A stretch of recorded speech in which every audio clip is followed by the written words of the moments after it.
Where have I allowed indoctrination in my life, whether that's school, whether that's how I view myself, my hair, my complexion? What stereotypes have you accepted to be true to yourself?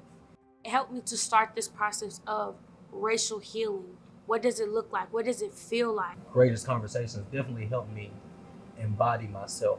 Most people, even myself, lived in a very ignorant way, not wanting to understand, not wanting to have that conversation. But when we actually want to have that conversation, to understand is something that is given to us easily.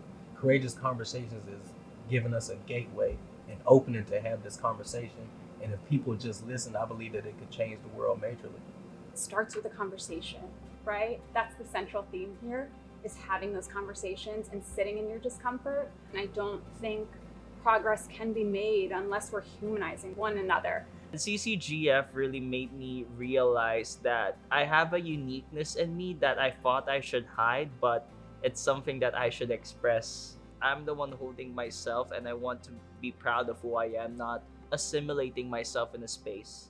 It does start with us. It's annoying that it has to, because it's just like, it should be so obvious, but you have to understand the person that you're talking to, their whole life they were told 1 + 1 = 3. So when you try to tell them that 1 + 1 = 2 for the first time, they're not going to understand it, and they might look at you like you're crazy. Why don't we focus on adults that are already grown and have had the time to be educated?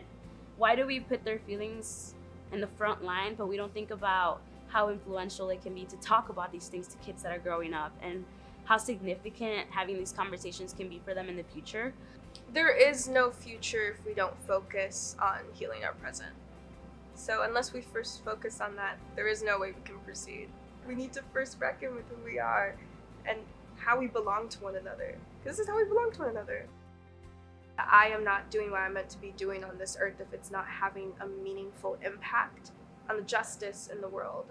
When my siblings see me and hear about me flying to Texas, they're inspired. They told me they want to go to college because I'm in college. They've told me they want to do something with their life because I'm doing something. They want to be someone that stands up for others because I'm doing it. My act of standing here and being present is an act of rebellion. Something I have done as a young Black girl is often change what I look like, or change how I talk, or change how I behave based on the environment that I go in. I will try to never apologize for being me. Know better, and once you know better, do better. Do not be silent, but in that, always think before you speak. We don't know enough, and if you don't know, you can't do anything about it.